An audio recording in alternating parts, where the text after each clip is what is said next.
tardes a todas y a todos. Mi nombre es Carmen Cantillo y vengo a presentaros mi artículo denominado Brumas y claros en el dibujo animado. Este artículo tiene su origen cuando comencé a investigar en mi tesis sobre los estereotipos sexistas de las princesas Disney y en concreto cuando empezaba a investigar la historia de Walt Disney y sus dibujos animados o el surgimiento del fenómeno cinematográfico o la percepción de movimiento. Había alrededor una serie de brumas que hacían necesaria la implicación de varias disciplinas para tener una visión más amplia sobre el mismo tema. Partimos de la base de que el ser humano siempre ha sentido la necesidad de fabricar imágenes en las que se viera representado. Y es que la imagen tiene un poder que subyuga, que atrae, porque se dirige a nuestros afectos. Todo lo afectivo sabemos que tiende a hacerse mágico, y es una particularidad de la magia provocar la simpatía y despertar los afectos.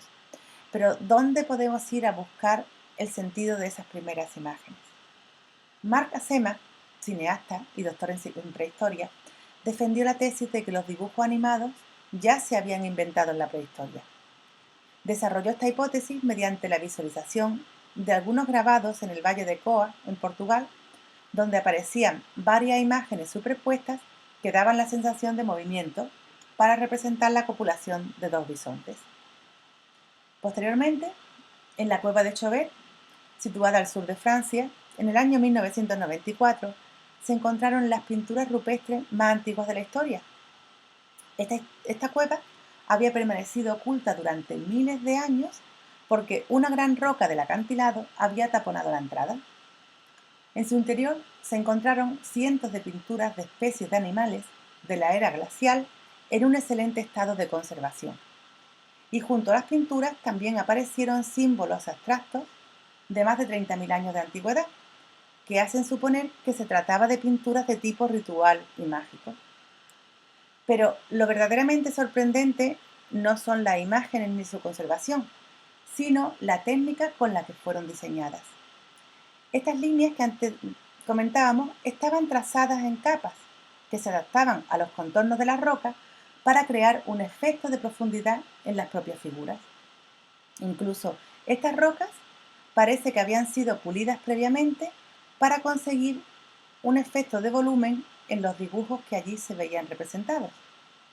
Se trataba, por tanto, de la primera pura y elemental fantasmagoría que haría que el hombre primitivo codificara la realidad, extrayendo de ella la información que sería almacenada en forma de asociaciones, pautas o patrones para incorporarlos posteriormente a sus esquemas mentales. Esto que estamos viendo es un documental que se llama La Cueva de los Sueños Olvidados, que si queréis podéis visualizarla, que está dentro de la presentación. Pero, ¿cómo sucedía todo esto? Según parece, cuando anochecía, las tribus se acercaban a la cueva a oír las narraciones del chamán. Este individuo relataba alrededor de la hoguera unas historias que se apoyaban en las pinturas rupestres de las paredes de la cueva, utilizaba las luces, las sombras y las penumbras y con ello conseguía una dramatización perfecta, de tal manera que la fábula que contaba se vivenciaba por el público como si se tratara de una experiencia real. Lo que sucede es que cuando la mente está sumergida en un relato interesante y atrayente, apenas distingue entre la ficción y la realidad. Evidentemente, esta evasión de los filtros de la razón y la lógica va a repercutir en la creación de los estereotipos, de los prejuicios y la construcción de valores que envuelven a todas estas creaciones audiovisuales. Por ejemplo, sabemos que el lenguaje cinematográfico desde siempre ha estado cargado de giros y propuestas sugerentes que están enfocadas a despertar en la concurrencia un sentimiento, igual que hacía el chamán. Pero, ¿hasta qué punto el público es consciente de que está sufriendo esta sugestión emocional por medio del cine? Porque la información que percibimos mediante los sentidos no garantiza la construcción que se haga de la realidad, aunque las personas solemos fiarnos de estas percepciones. La consecuencia radica en que las imágenes que se proyectan en el cine, la narrativa cinematográfica y la comunicación que se genera entre el público y el relato inciden directamente sobre las emociones y sobre el inconsciente. El montaje, por tanto, de las imágenes que se realiza en las narraciones audiovisuales genera un relato atrayente, que también consigue esa asociación emocional con la que se modifica la percepción de lo que estamos viendo a través de los sentidos, que supuestamente están encargados de informarnos de la realidad objetiva, pero que influyen en nuestra afectividad. Y por tanto, esa construcción de la realidad consciente que hagamos está subjetivada.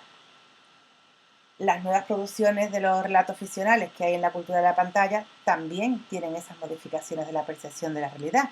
Y también se establecen unos mecanismos para sugestionar a su audiencia, haciendo que también sigamos dependiendo de nuestras sensaciones.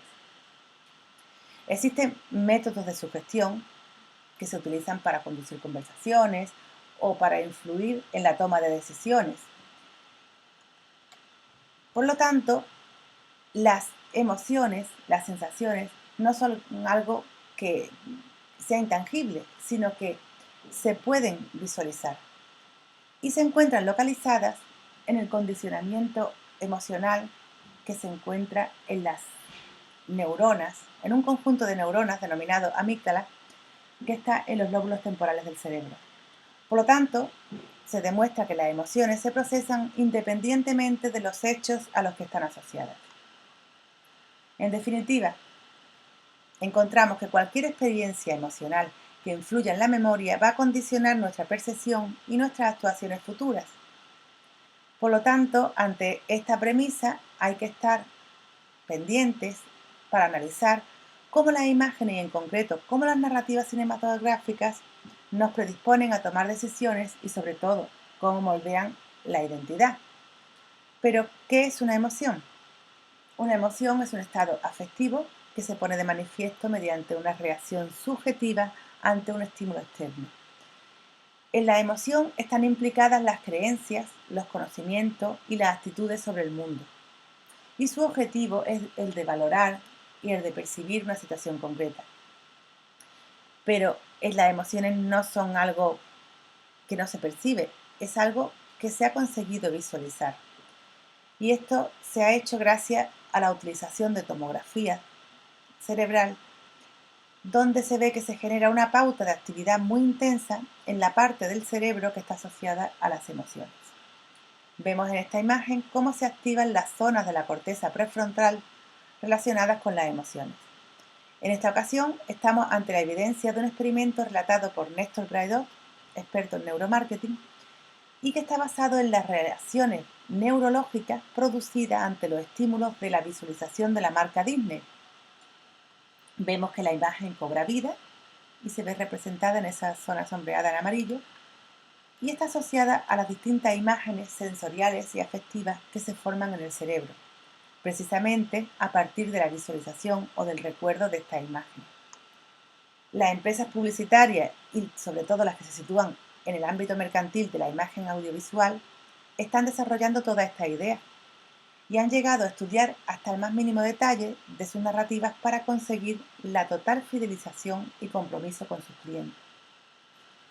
El factor afectivo sabemos que condiciona la comprensión de la información y tenemos que prestar atención a la fuerza de los apegos emocionales que generan estas imágenes, ya que el fenómeno contiene un inmenso potencial para estandarizar nuestro pensamiento y resulta más preocupante cuando se dirige a un público infantil que carece de recursos para detectar la influencia de las imágenes que está contemplando. Los personajes ficticios dejan de serlo en el momento que se personifican en nuestra realidad. Una realidad que nuestros sentidos perciben, pero que, como hemos visto, nuestro cerebro procesa con base en los recuerdos y en las emociones.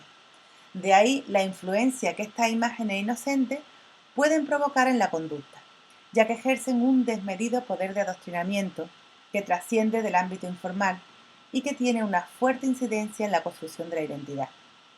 La identidad infantil, que sabemos que la construyen los cuentos, el cine, los juegos, pero ¿nos hemos detenido a pensar cuáles son las técnicas de excitación afectiva que se encuentran en esos dibujos o en esos discursos actuales? ¿Estamos educando para dar una respuesta cultural o son las multinacionales quienes se encargan de culturizar a la infancia? Además, ¿cómo se interactúa? ¿Cómo vemos que los niños y las niñas interactúan con esas narrativas? ¿Creando desde lo desconocido o solamente reproducen lo que ya conocen. Y todo esto está apoyado por el desconocimiento del que también somos cómplices, progenitores y enseñantes. Y es que la representación del mundo ofrece una narrativa que, debido a la instantaneidad de la información, resulta imposible codificar y analizar. Por lo tanto, lo que está pasando ante nuestros ojos es una mera visualización, que no implica conocer lo que está sucediendo, porque ver no es entender. Los métodos de excitación utilizados en el cine persiguen ese entusiasmo y llegan a alcanzar la identificación del público con los personajes y los relatos. Y para sugerir emociones, ¿qué mejor representante que la multinacional Disney, que surge en el entorno mediático con producciones cinematográficas que desde hace más de 78 años vienen transmitiendo un mismo mensaje cultural? Como observamos en el caso de los personajes animados de sus princesas. Las princesas Disney tienen una construcción sociocultural que fuerza a las niñas y les produce unos efectos neurobiológicos que pasan desapercibidos, pero como por ejemplo vemos, llegan a construir una hipersexualización en las niñas. Esta multinacional ha sabido utilizar y adaptar al cine distintas versiones de los cuentos tradicionales que transmiten una filosofía cultural, pero su pretensión está en promocionar una imagen de felicidad y de inocencia, aparte de borrar la realidad para convertir sus imágenes y con ello a sus espectadores en agentes de la historia. Una historia que construye de la mano de sus personajes el lugar más feliz de la Tierra. El poder seductor de las emociones acaba dando sentido a nuestras actuaciones. Se implanta en nuestro ser, modela nuestra personalidad y la de las sociedades futuras. Aunque es peligroso pensar que estos medios de comunicación obedecen a unos dueños que tienen unos intereses comerciales y que por lo tanto es una lucha que sitúa ante un valor que añade al poder hegemónico, le añade ahora el poder económico. En efecto, esta incitación emocional no es inocua, porque está orientada a reproducir una determinada cultura infantil ante su audiencia. La excitación emocional que producen estas narrativas unificadas por el poder empresarial están generando ideas en las mentes infantiles de lo que tienen que ser sus necesidades, de cómo tienen que ser sus gustos, de lo que está bien, de lo que está mal, y no nos paramos a pensar de dónde vienen todas esas ideas, ya que se internalizan como si fueran propias y van a conformar la personalidad adulta y la cosmovisión de la sociedad en general. Además, este poder sabemos que está basado en valores que se rigen por el beneficio económico y por el crecimiento empresarial únicamente. Los efectos del neuromarketing en la construcción de la conciencia son relativamente recientes. Sin embargo, hemos encontrado en la multinacional Disney, desde su creación, departamentos que en su totalidad se encargaban del marketing de la empresa y de conseguir esa sugestión en su audiencia. Actualmente, todas las instancias de poder, todas las instancias mercantiles recurren a técnicas con las que imponer su idea. En la nueva era capitalista, el asunto ya no consiste en la mera producción de bienes, como pasaba en la época industrial, sino que consiste en la construcción de nuevos paradigmas, de nuevas realidades conectadas con los sentimientos. Ahí encontramos que la narración de los relatos, el storytelling, se ha convertido en una práctica muy influyente y se utiliza como sistema para imponer ideas, generar sentido y controlar las conductas. Y curiosamente volvemos otra vez al imperio de Disney, que fue uno de los pioneros en la aplicación del storytelling. ¿Qué es lo que pasa? Que el lenguaje audiovisual se nos da mascado, se nos da totalmente estilizado y nos ofrece una imagen, por ejemplo, en el caso de la mujer, que va a construir unas identidades. Estos constructos psicológicos están basados en experiencias audiovisuales que se expanden en la sociedad porque los seres humanos aprendemos por imitación y no llegamos a comprender cuál sería el último interés de las narraciones en la prehistoria. Pero desde luego la implicación mágica de sus relatos y la representación de sus imágenes no dista mucho de la socialización inadvertida que mediante un mismo mensaje se consigue a través de estos dibujos animados en la actualidad. Todavía queda mucho por hacer, pero parece que un poquito las brumas se van disolviendo, porque hemos abierto senderos a partir de los que el proceso investigativo se pueda fundamentar en unos pilares sólidos.